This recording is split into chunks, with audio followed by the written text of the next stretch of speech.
Hello there. I trust you're having a good day.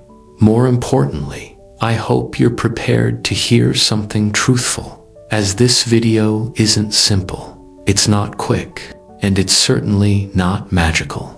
This is the video that most people won't finish, not because it's dull, but because it's genuine. It delivers the truth.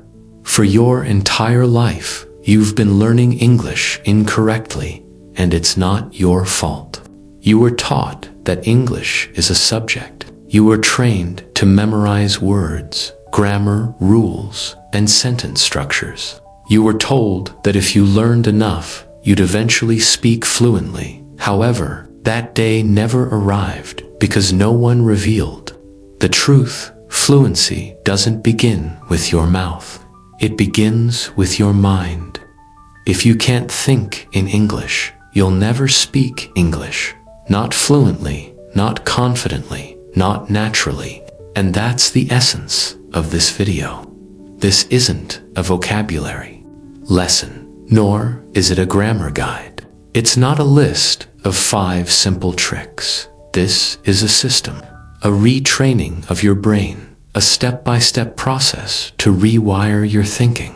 So you don't just speak English, you live and breathe it, you become it. By the end of this video, if you stick with me until the very last second, you'll discover how to eliminate the translator in your head. You'll learn to construct genuine English thoughts within your mind. And most importantly, you'll finally grasp why you've been stuck and how to break free. This will likely feel like the most challenging English lesson you've ever watched, yet it will also be the one that transforms your life.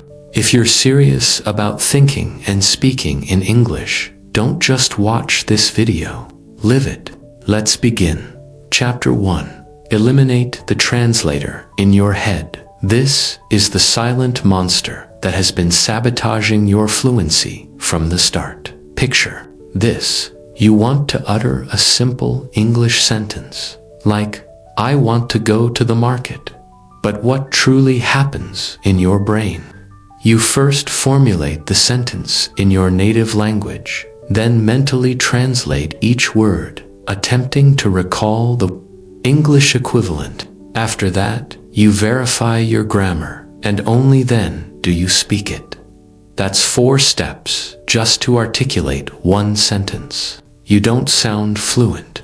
You sound exhausted because you're engaged in an internal battle. That inner voice, that unseen translator, is impeding you, causing confusion and eroding your confidence. Why is this occurring? Because your brain is trying to protect you, suggesting, let's use the language we already know. It's safer. That's why you revert to your native language first, even within your thoughts. But fluency isn't safe. Fluency is messy, wild, emotional, and alive. You can't think in your native language and then speak in English.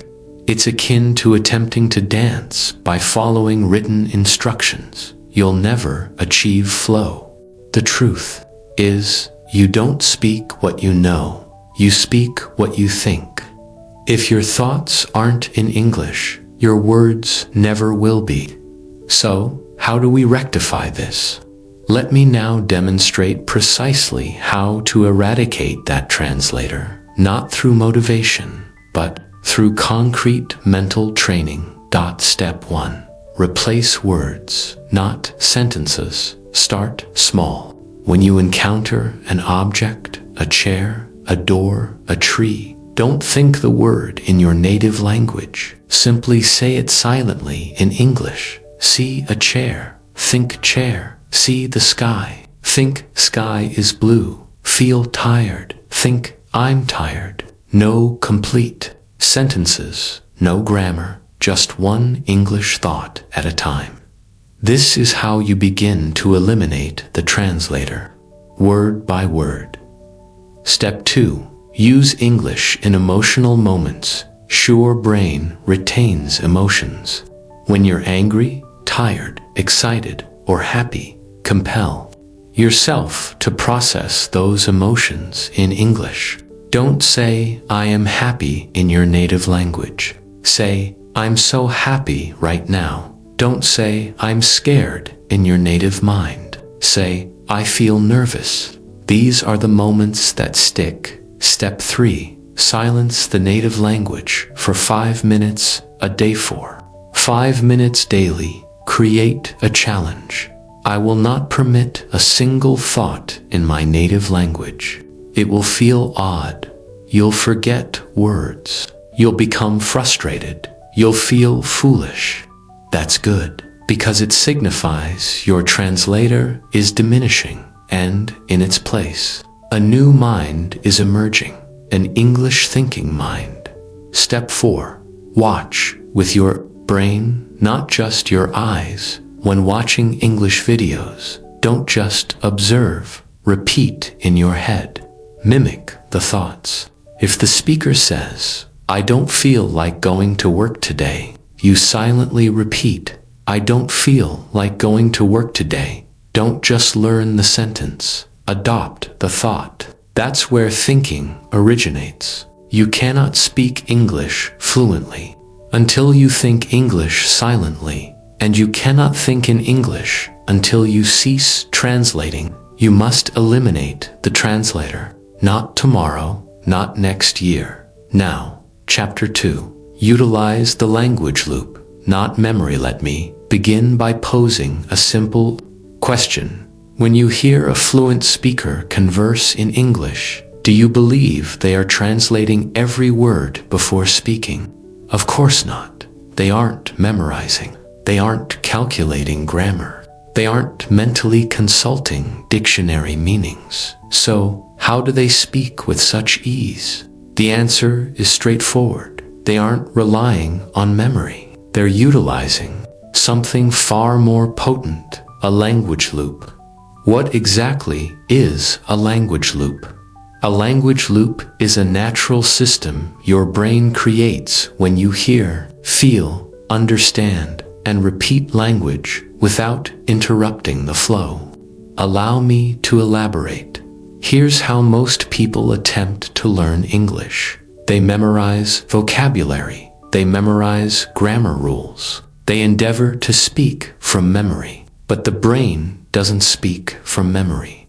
The brain speaks from loops, from familiar patterns that recur repeatedly in real-life situations. Let me offer an example. When someone says, "How are you?" you don't pause and contemplate. Okay? This means they are inquiring about my condition. Let me now recall what to say. No, you respond, I'm fine, thank you. Why? Because it's a loop. You've heard it 1,000 times. You've used it 1,000 times. Your brain doesn't remember it. Your brain owns it.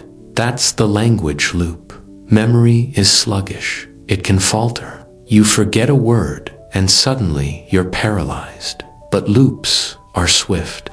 They are like songs, they are like habits. They emerge without conscious thought. The objective of fluency is not to remember English. The goal is to construct enough robust loops that English flows naturally, without effort. How do you build these loops in your brain? Now, let me show you precisely how to create your own language loops. And don't worry, you don't need impeccable grammar. You don't even need to speak aloud at first. You just need to train your brain like a speaker, not like a student. Step 1. Choose real-life loops, not fabricated sentences. Never squander time learning sentences like "the cat is on the mat." Instead, learn what you'll genuinely utter in life. I'm getting ready for work. Let me grab a coffee. Do you want to hang out later? I don't feel like doing anything today. These are daily thoughts, not exam sentences. The more frequently you say them, hear them, and feel them, the more they become integrated into your loop system. Step 2. Practice immediate input-output patterns. A common mistake most people make They watch an English video, understand it, and then move on. Incorrect. That's a broken loop. You must close the loop. Whatever you hear, repeat it, use it, speak it out loud, whisper it, write it. If you hear, "I'm not in the mood," repeat it 10 times. Say, "I'm not in the mood. I'm not in the mood to work today. I'm not in the mood to study." Now your brain begins to register. Okay, this sentence is useful. Let's retain it. That's how loops are constructed. Step 3. Feel the loop. Don't just understand. It hears a secret no one shares. Your brain remembers what your heart feels. If a sentence made you laugh, you'll remember it. If a sentence made you angry, you'll remember it. If a sentence made you feel connected, you'll use it repeatedly. So don't just study English, feel it. Let's say you hear the phrase, "I need a break." Now, build a loop with it. Say it 10 times while walking. Whisper it while brushing your teeth. Write it in your diary. Say it when you feel stressed. Soon, your brain won't need to remember it. It will simply provide it to you. That's a loop. Stop attempting to remember English. Start creating mental loops that repeat endlessly until they become automatic. Your fluency is installed because you're unintelligent. It's stalled because your loops are weak. Strengthen them and your fluency will ascend like never before. Chapter 3. Conquer the fear of silent speaking. Now we move to something incredibly crucial. Something that silently undermines thousands of English learners every year. They don't falter due to grammar. They don't falter due to vocabulary. They falter because of one thing: fear of silent speaking. Silent speaking means conversing in English within your own head.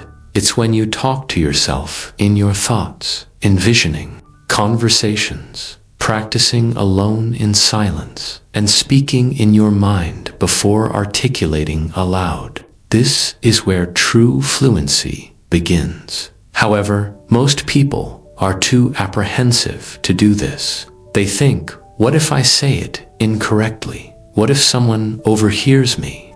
What's the point of talking to myself? So they avoid it. And that's where they lose the race, not in grammar, but in courage. Why silent speaking is the key to thinking in English.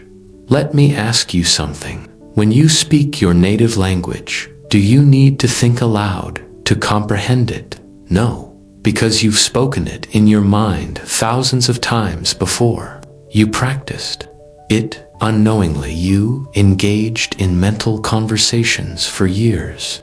You only achieved fluency after private fluency. It's the same with English.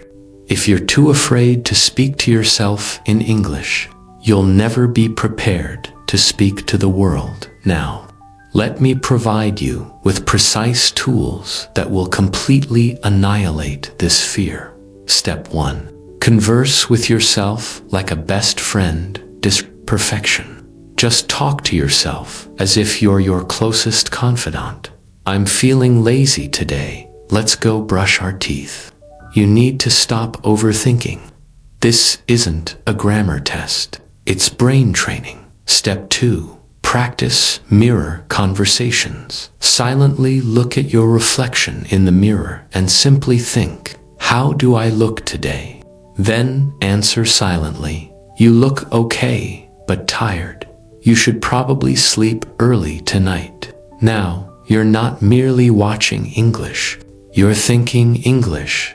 Step 3. Use I sentences. All day make it a rule from morning till night. Every time you think about yourself, think in English. I'm hungry. I need to finish this. I should call my friend.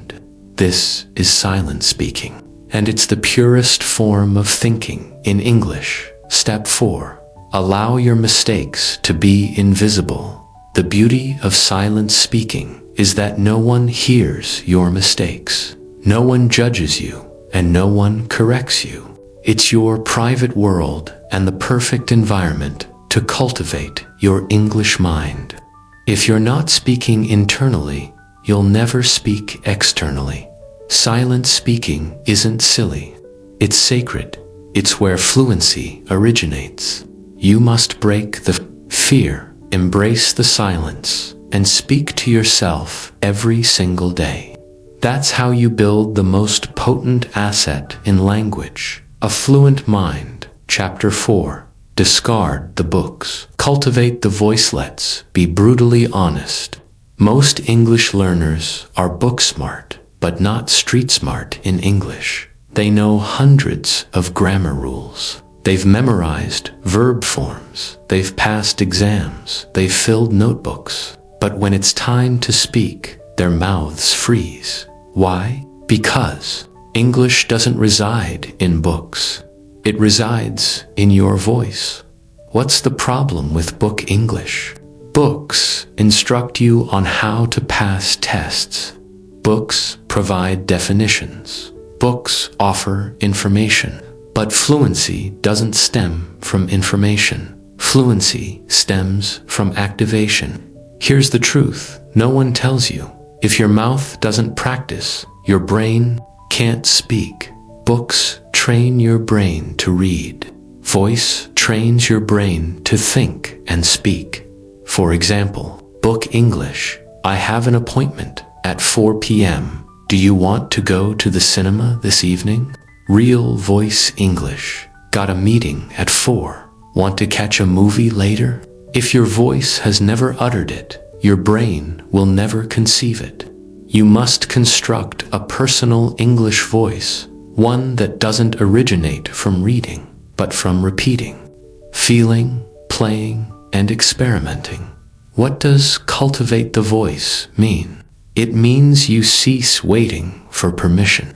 It means you cease waiting for confidence. It means you begin utilizing your voice even before it's perfect. Not once a week, not only when someone asks you. Every single day, your voice is your fluency machine. If it's silent, your English is dormant. Now, let me guide you through a comprehensive system that will awaken your English voice and empower it beyond what books ever could. Step 1. Shadowing with emotion. Choose any sentence you hear in English from YouTube, a podcast, or even a movie. Let's say, I can't believe this is happening.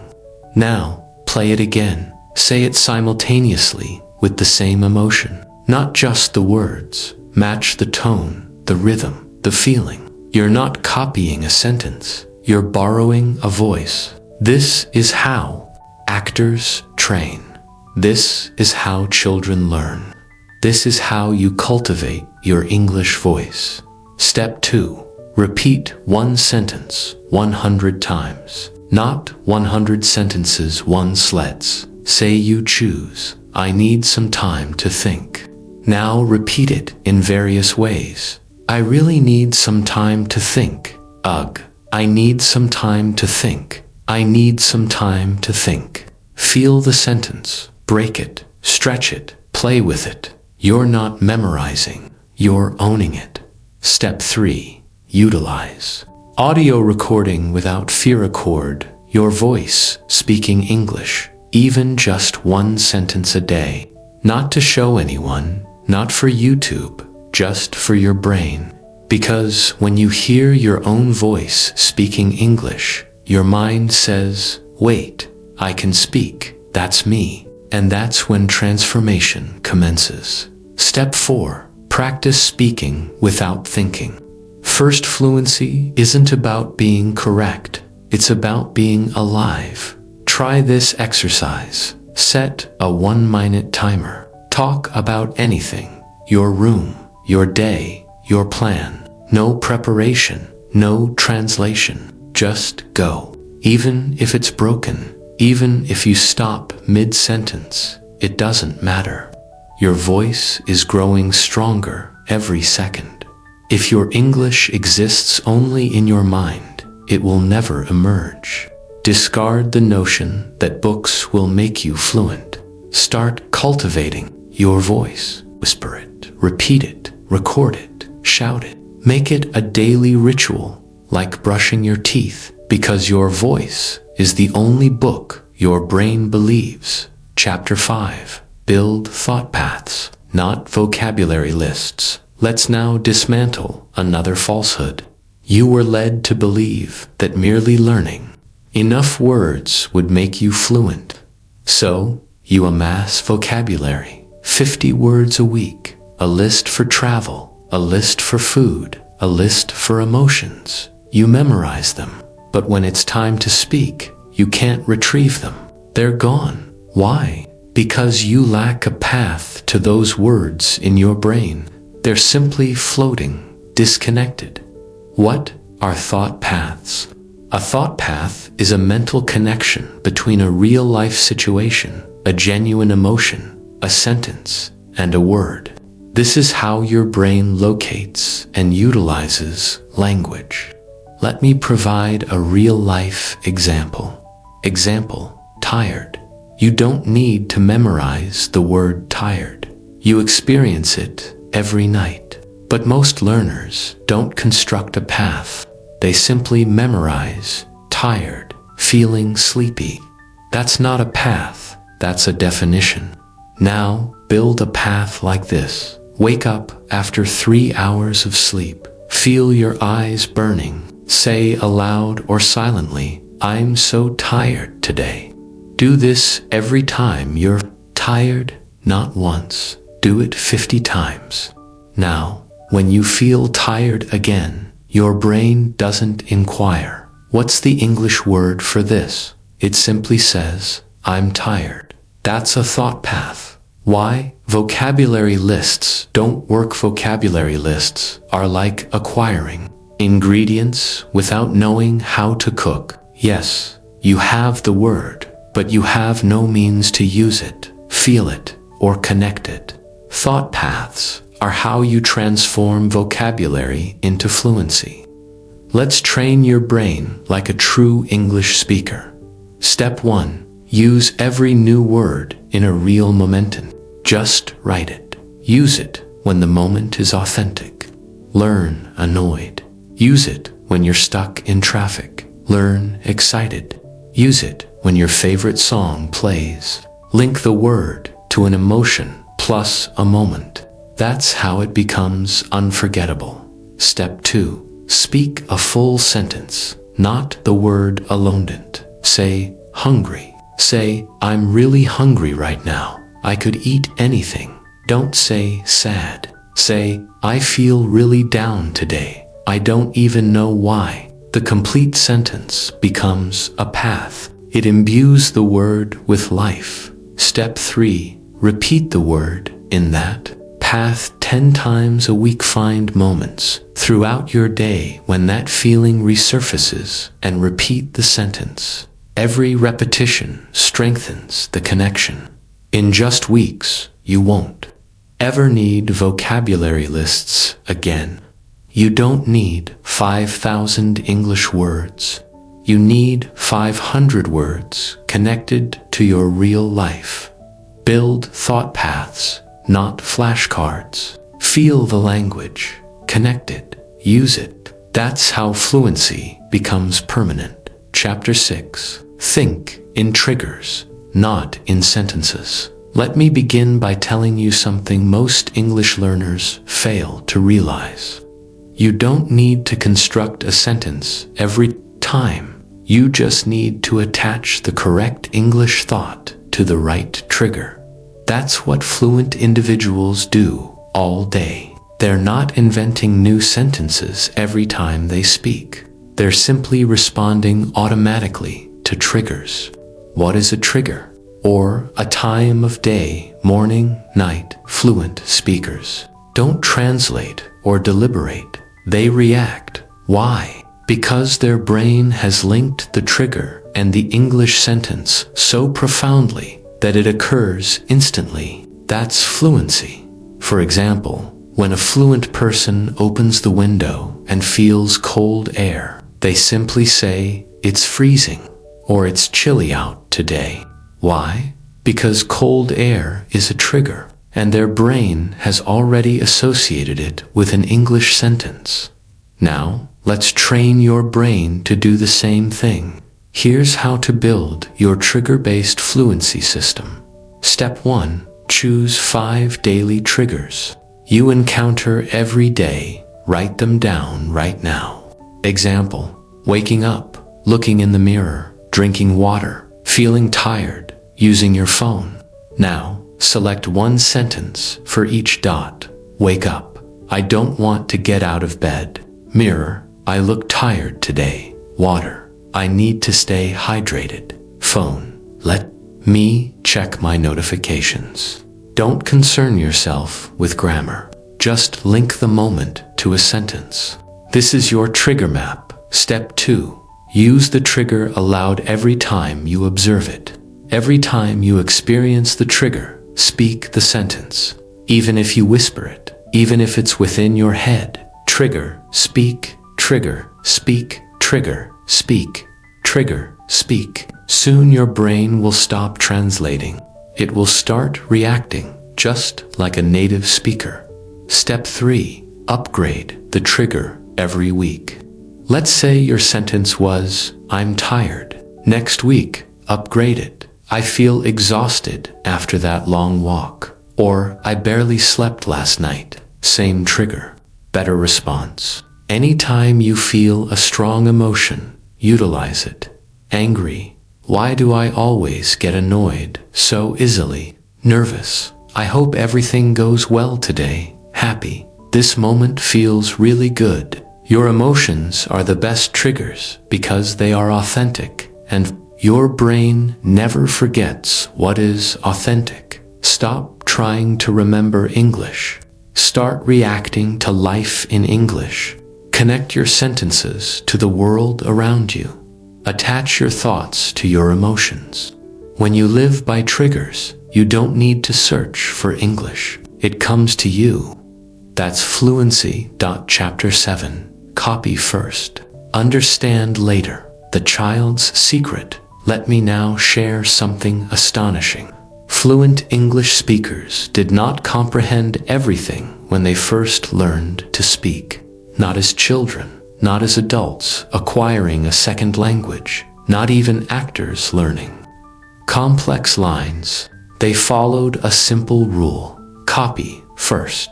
We say, I can't use this sentence unless I understand every word. I need to know the grammar rule before I speak. I'm afraid of using it incorrectly. But that mindset stifles fluency. It's not how actors memorize scripts.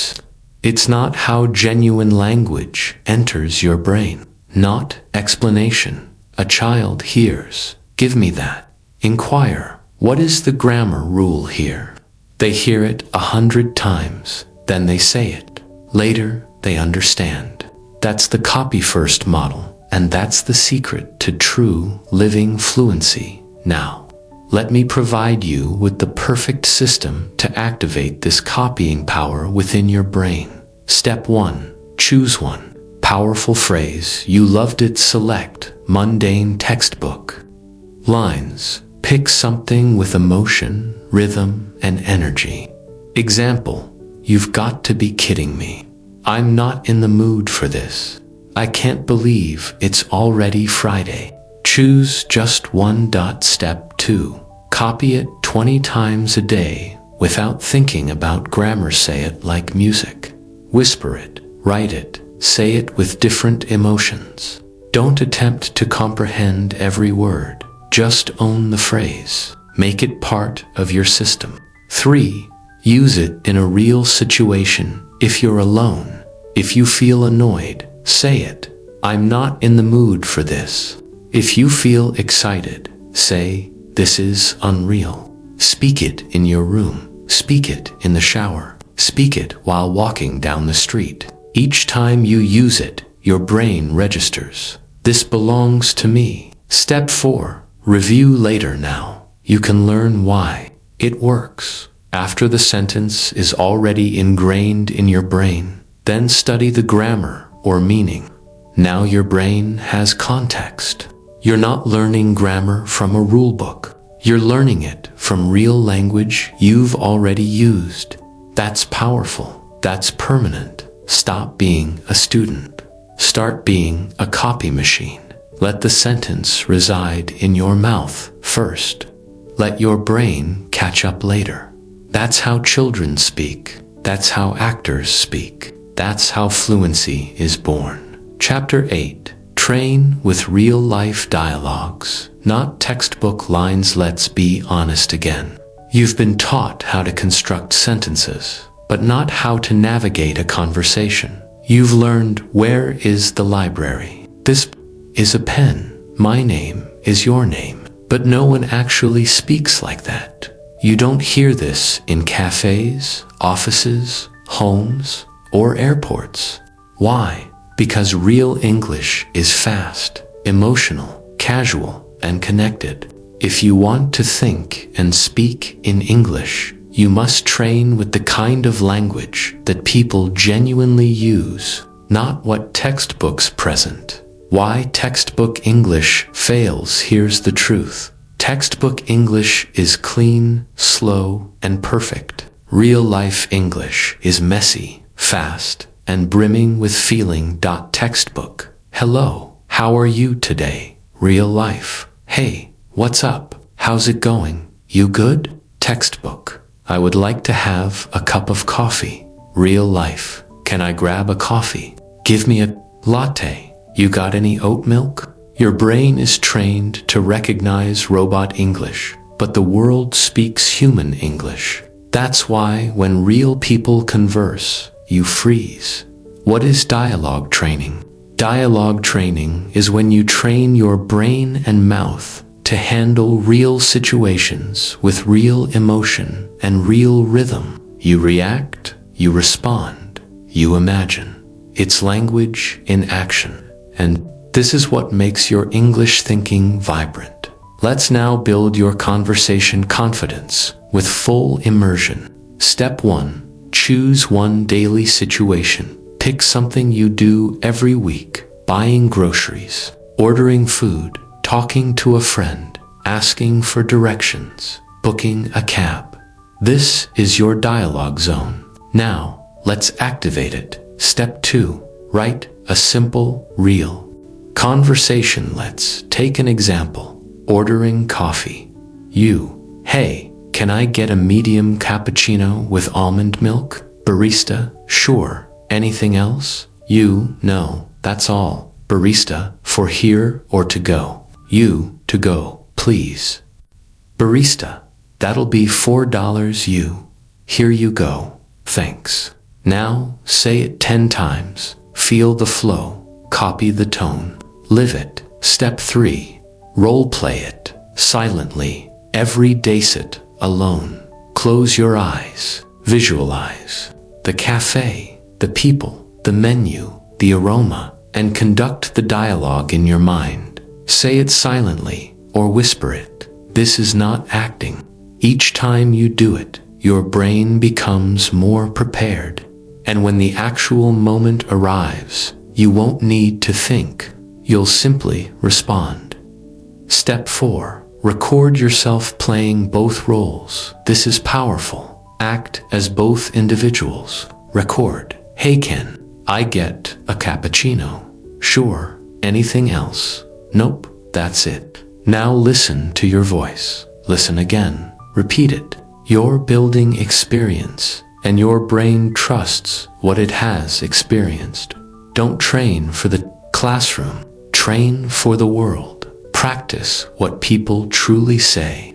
Not perfect sentences, but real ones. Not grammar charts, but conversations. Because the goal is not to pass a test.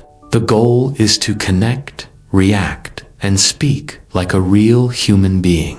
Chapter 9. Speak before you're fluent. That's how you become fluent. This is one of the biggest misconceptions learners harbor. I'll start speaking when I'm fluent. I'll speak when I know enough. I'll speak when I feel confident. and that's why they remain silent for years. You speak now, so you become fluent. Why waiting is the enemy of fluency. Someone who wishes to learn swimming, but asserts, first, I'll read books about water. Then I'll watch 100 videos. Then I'll buy the perfect swimsuit. And then I'll try. They never learn to swim because swimming doesn't occur on land, and fluency doesn't occur in silence. You only grow by getting wet.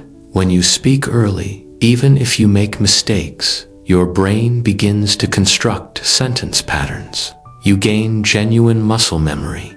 You become accustomed to your own English voice. Speaking early builds freedom.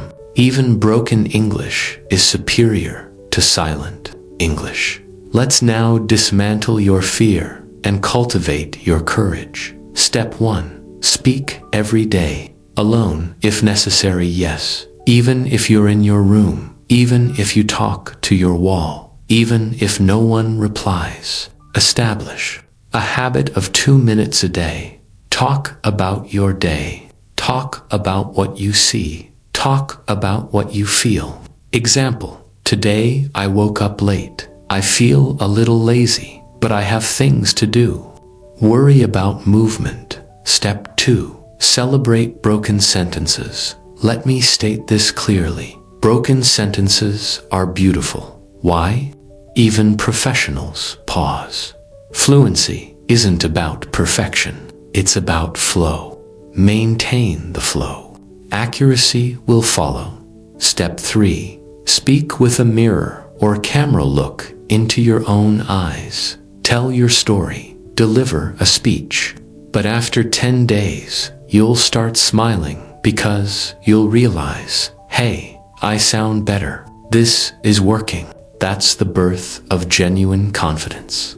Step 4. Speak even when you don't know the words. Don't stop. Don't freeze. Don't rush to Google. If you don't know the word, describe it. The thing you wear on your head, cap. It's like when you feel sad, but not really. Maybe bored. This cultivates the power of English thinking, and your brain becomes a problem solver. You speak, and that's how you become fluent. Speak now. Speak wrong. Speak scared. Speak tired. Speak loud. Speak slow, but just speak, because silence is safe, but fluency resides in your voice. Chapter 10. Transform English into your operating system, not an applet. Me ask you something no English teacher has ever asked you. Do you use English like a phone app or like the phone itself? Consider it. When you open an app, you use it for a few minutes. Then you close it. You revert to your regular life. That's how most learners treat English. They practice a sentence for 5 minutes, and then they shut it down. Back to their native language. Back to their old thoughts. Back to someday I'll speak. That's why their English never becomes real. The truth, fluency is not an activity. It's an operating system. Your brain is like a computer. It processes everything through a system. Your thoughts, your decisions, your reactions, your language. Currently, your system is running on your native language and English. It's just a small app sitting in the corner, waiting to be opened perhaps once a day. But if you want to think and speak in English naturally, you must install English as your operating system. It must be constantly running in the background, even when you're not speaking, even when you're walking, cooking, thinking, dreaming. It means you wake up and say, let's get out of bed in English. You check your phone and think, any messages yet? In English. You feel hungry and say, I could eat something right now. You get nervous and whisper, I'm not ready for this, but I'll do it anyway. It means English isn't something you use. It's something you live. This is how you make English your second mind. Step 1. permanently attach English to your daily triggers. You already have routines. You brush your teeth, you eat breakfast, you go for a walk, you check Instagram. Now, integrate English into every step. You just need to think every step in English. If you do this for 30 days, your brain will conclude, I don't need my native language to survive anymore. That's the installation process. Step 2. Change the language of your environment. Your system isn't just your brain. It's your phone, your apps, your playlists, your YouTube, your notes. Everything you interact with daily must be in English. Set your phone to English. Write your to-do list in English. Rename your playlists. Set reminders that speak to you in English. This creates a world where your brain has no option but to adapt. Operating system is tested during emotions, not in easy moments. When you feel angry, happy, nervous, hopeful, proud, speak it in English. Why do I always mess things up? I'm proud of how far I've come. These are the sentences that burn into your brain. These are the sentences that become permanent. Your emotions are the power source of your OS. Step 4. Stop turning English off. Most learners speak English only when it's time to study. That's a mistake. Turn off your heartbeat. Don't turn off your English. Let it become your first reaction, your default thought, your inner conversation. Even when you speak in your native language, think in English first. This is the final stage. Stop using English like a visitor. Start living in it like a citizen. That's when fluency ceases to be a dream and becomes your new reality. Let's be honest, one last time. Millions of English learners exist in the world right now. Some are watching grammar tutorials. Some are purchasing vocabulary books. Some are still afraid to speak. But you reached the end of this video. You persevered through every chapter. You listened not just with your ears, but with your heart.